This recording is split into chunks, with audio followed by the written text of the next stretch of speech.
The vast emptiness of space shimmered as the human starship Horizon Breaker approached the Galactic Council's central orbital station. Captain Hyun Park stood on the bridge, his hands clasped behind his back, watching the alien structure grow, larger on the view screen. This was humanity's first official contact with the broader galactic community. Years of preparation, decades of technological advancement, and centuries of human resilience had led to this moment. The ship moved with calculated precision, its sleek design a stark contrast to the more ornate alien vessels surrounding the station. Inside the ship, tension hummed through the corridors. The diplomatic team prepared themselves, each member knowing the weight of their responsibility. Soo-Jin Lee, the lead negotiator, checked her translation devices one last time. Her fingers moved quickly across the holographic interface, reviewing potential conversation scenarios. "Approaching docking coordinates," announced the navigation officer, his voice steady despite the historical significance of their mission. The alien reception team watched the human vessel with a mixture of curiosity and barely concealed skepticism. Humanity was the newest species to request membership in the Galactic Council, and most established civilizations believed the humans would be quickly dismissed. As the Horizon Breaker aligned with the docking port, Captain Park took a deep breath. He remembered the countless briefings, the years of preparation, the technological leaps that had brought humanity to this moment. They were not coming as beggars or supplicants, but as potential equals. The docking mechanism engaged with a soft, mechanical hum. Airlocks synchronized, creating a seamless connection between human and alien technologies. Soo-Jin Lee stepped forward, her professional attire crisp and carefully selected to communicate both respect and confidence. The first airlock opened. Artificial gravity stabilized the transition. Captain Park led the delegation, his movements deliberate and calm. Behind him, a team of scientists, diplomats, and strategic advisors followed in precise formation. Alien representatives watched with a mix of emotions. Some looked intrigued, others appeared dismissive. The chief elder of the reception committee, a tall creature with iridescent skin and multiple limbs, studied the humans with calculating eyes. "Greetings," Soo-Jin Lee spoke, her voice clear and translated simultaneously into multiple alien languages. "The human delegation presents itself to the Galactic Council." The silence that followed was profound. Humans had a reputation across the galaxy, mostly as a young, potentially volatile species. But something in Lee's demeanor suggested they were more than the rumors implied. Captain Park stepped forward, his posture relaxed yet commanding. "We come with respect, with knowledge, and with a desire to understand and contribute to the galactic community." The chief elder's multiple eyes blinked in rapid succession, a gesture that roughly translated to skepticism in their culture. "Humans have a short history of space exploration," the elder responded. "What makes you believe you are ready to join us?" Before Lee could respond, a holographic display materialized, showing humanity's rapid technological progress. Quantum computing achievements, sustainable energy breakthroughs, adaptive AI systems. Each projection told a story of unprecedented human potential. The delegation had come prepared. Each member represented a different aspect of human capability: scientific innovation, diplomatic strategy, technological advancement. They were not a single-dimensional species, but a complex, adaptable civilization. As the initial introductions continued, an underlying current of tension began to emerge. The alien council members were reassessing their initial assumptions. These humans were not what they had expected. Captain Park observed the changing dynamics. Years of training had prepared him for this moment, to represent humanity not as a desperate newcomer, but as a confident, capable species ready to engage with the broader galactic community. The first meeting was just beginning, but already it was clear humanity's arrival would change everything. The orbital station hummed with potential, with possibility, with the first notes of what could become a transformative moment in galactic history. The council chamber buzzed, with an electric tension as Sujin Lee began her presentation. Holographic displays flickered to life, showing humanity's complex history of survival, innovation, and unexpected resilience. Elder Vrel, the primary alien representative, shifted uncomfortably in his seat. His tentacle-like appendages moved nervously, betraying his growing unease. The humans were not following any expected diplomatic protocol. Lee's presentation highlighted humanity's journey. From primitive tribal societies to a spacefaring civilization, in just a few centuries humans had demonstrated an unprecedented ability to adapt and overcome. Technological slides showed quantum computing breakthroughs, sustainable energy solutions, and medical innovations that challenged everything the Galactic Council knew about biological progression. "We are not asking for permission," Lee said. Softly, her words translated into multiple alien languages. "We are presenting our capabilities." The other alien delegates exchanged quick glances. Some looked impressed, others looked threatened.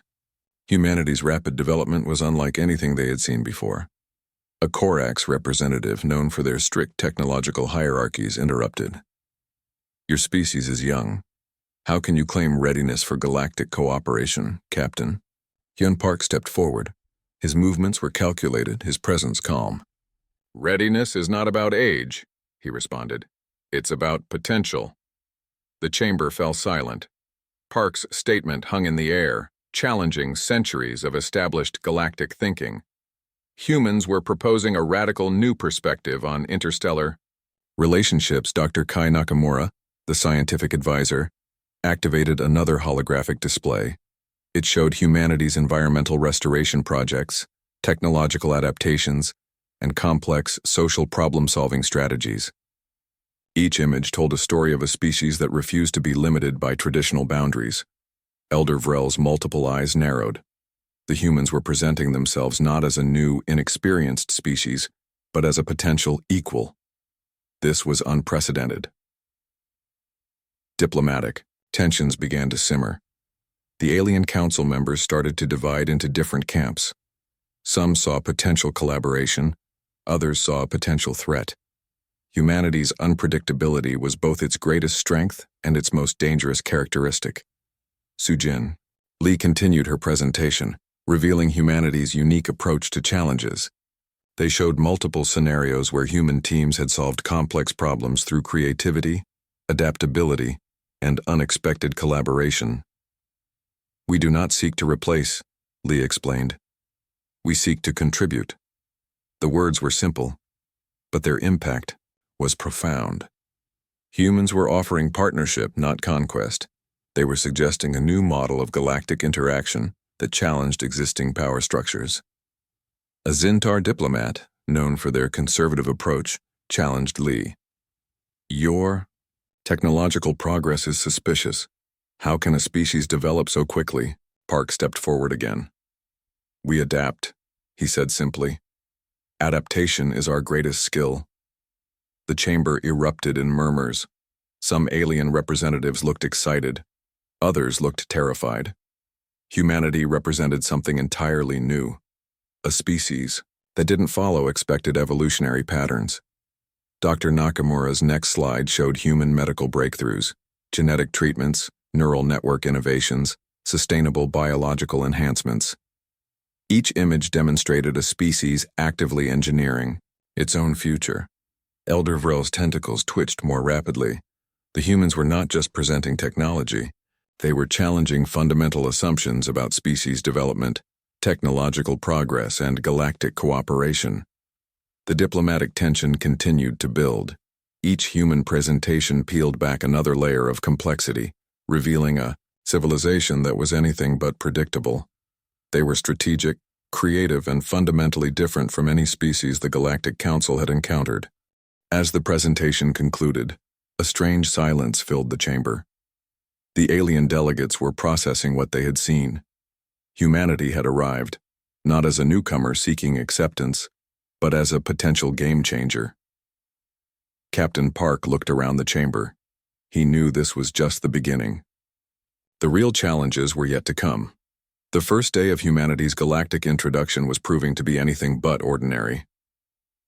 Dr. Kai Nakamura stepped forward, his hands hovering over a holographic control panel. The entire council chamber held, its breath anticipation thick in the artificial atmosphere. "We will demonstrate 3 technological systems," Nakamura announced, his voice calm and clear. The first hologram materialized, a quantum computing model that made the alien technological displays look like primitive calculators. Complex algorithms danced across the projection, solving intricate mathematical problems in milliseconds that would have taken their most advanced systems years to complete. Elder Vrel's multiple eyes widened. Something was happening that challenged everything they understood about computational science. Nakamura's fingers moved smoothly, revealing layers of technological complexity. Each demonstration peeled back another layer of human innovation. The quantum network showed adaptive learning capabilities that seemed almost alive, changing and responding faster than any known artificial intelligence. "This is not just technology," Nakamura explained. "This is a living system that learns and adapts." The second demonstration focused on energy generation. A miniature model showed a compact fusion reactor that could power entire planetary systems with minimal resource consumption. The Alien Technical Committee looked stunned.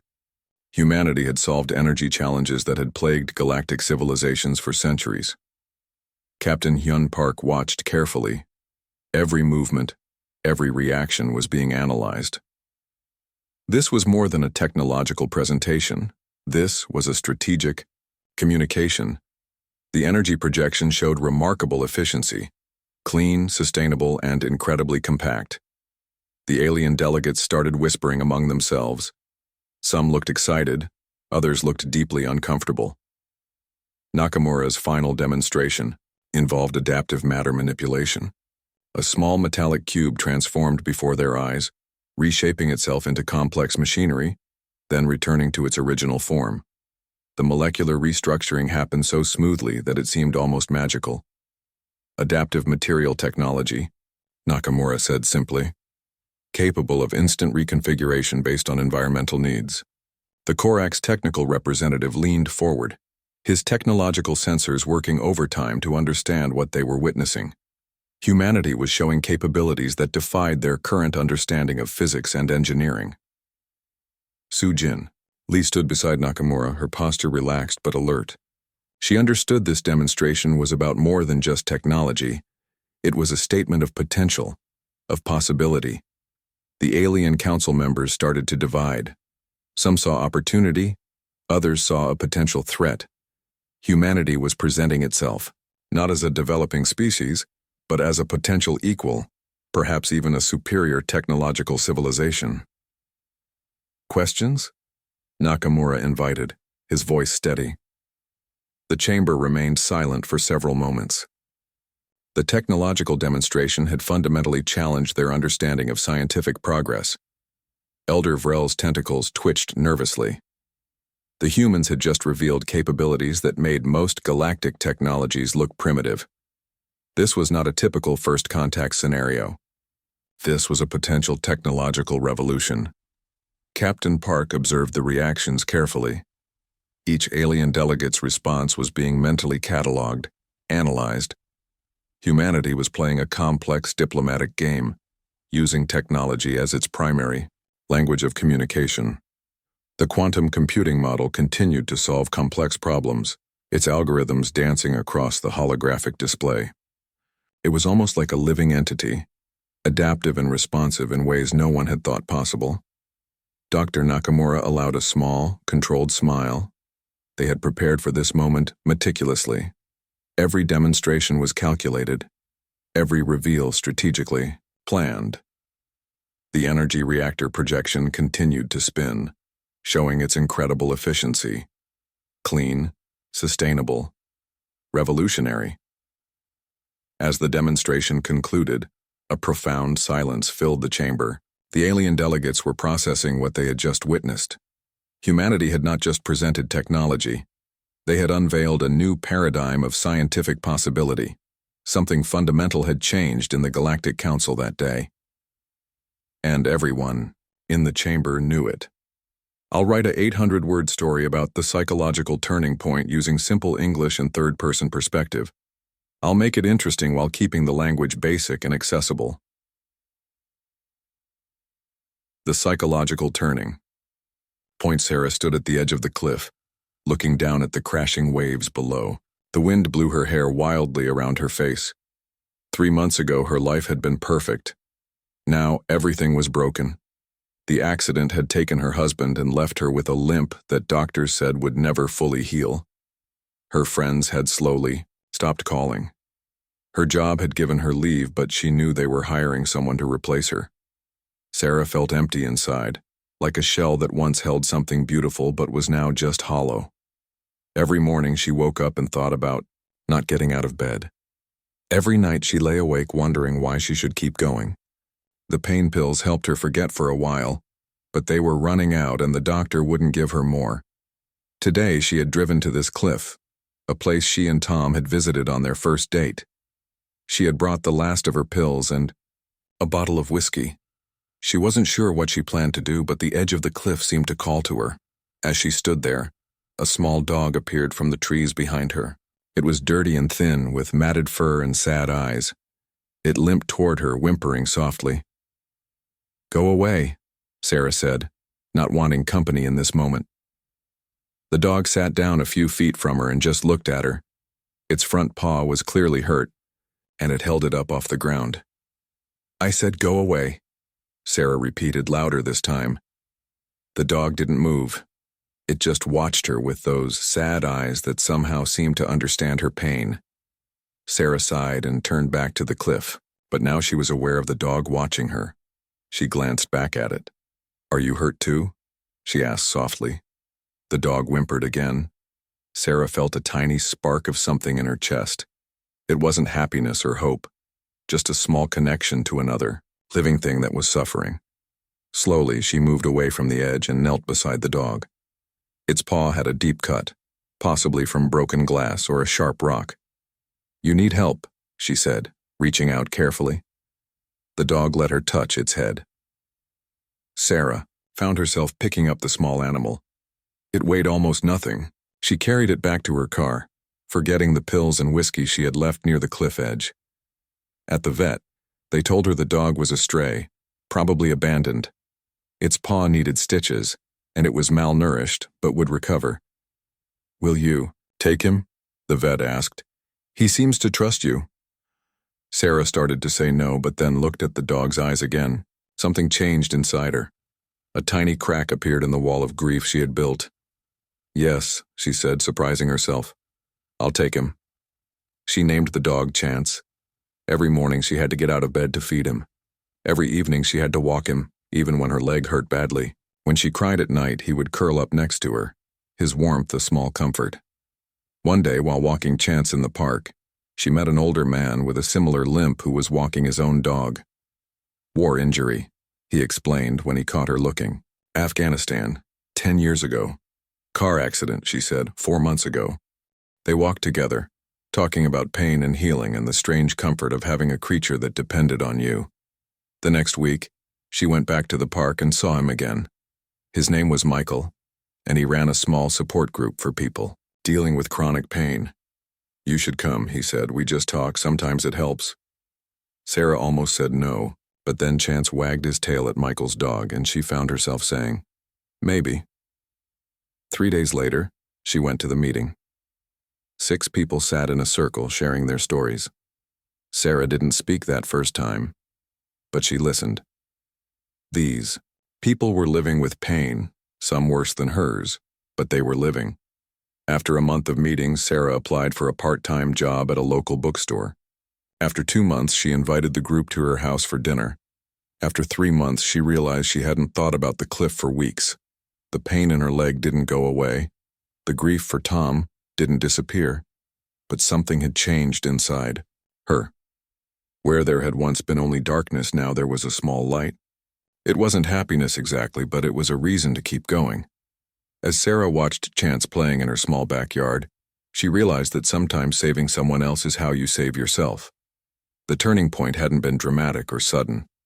It had come on 4 paws with sad eyes and a wounded spirit that somehow matched her own. "I'll write an 800-word story about unexpected resolution and warning," using simple English and third-person perspective. I'll make it interesting while keeping the language basic and accessible, with no headings. The small coastal town of Millport had never seen a storm like this before. For 3 days, rain pounded the streets and wind howled through empty alleys.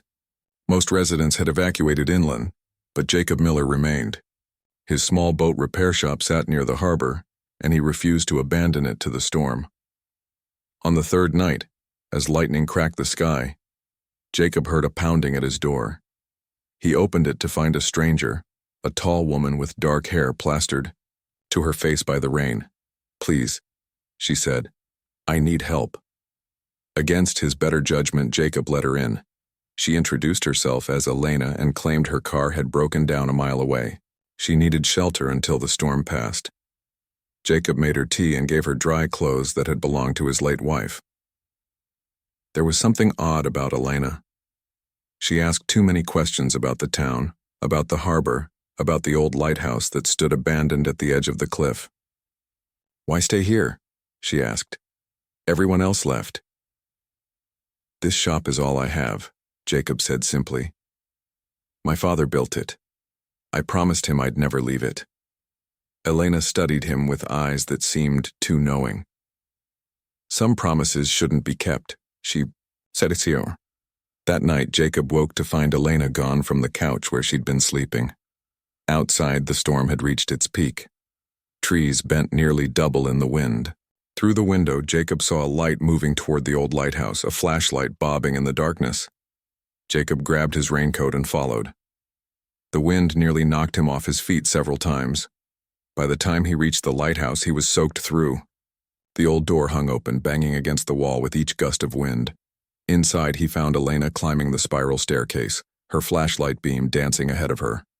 "Stop!" Jacob called. "That place isn't safe. The structure is damaged." Elena didn't look back.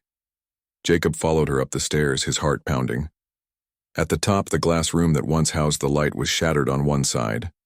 Rain poured in, creating a small waterfall onto the floor. Elena stood at a section of wall, running her hands over the stones. "It's here," she whispered. "I know it's here." "What are you doing?" Jacob asked. "We need to leave before this whole place collapses."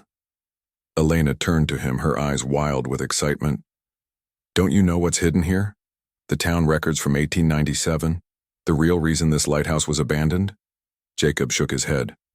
"It was abandoned because it's on unstable ground. This whole cliff has been eroding for decades."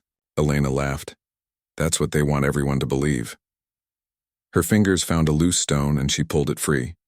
Behind it was a small space containing an old metal box. As she reached for it, the lighthouse gave a terrible groan. The floor beneath them shifted. "We need to go," Jacob shouted, grabbing her arm. Elena jerked away, clutching the box. "You don't understand. This proves everything. The town council, the cover-up, the bodies in the harbor." The floor shifted again. A crack appeared between them, widening by the second. "Elena, please," Jacob begged. "Whatever's in that box isn't worth your life." For a moment, she hesitated. Then the lighthouse gave another groan, louder this time. Part of the outer wall crumbled away. Jacob leapt across the growing gap and grabbed Elena's hand. Together, they ran down the spiral staircase as pieces of the structure began to fall around them.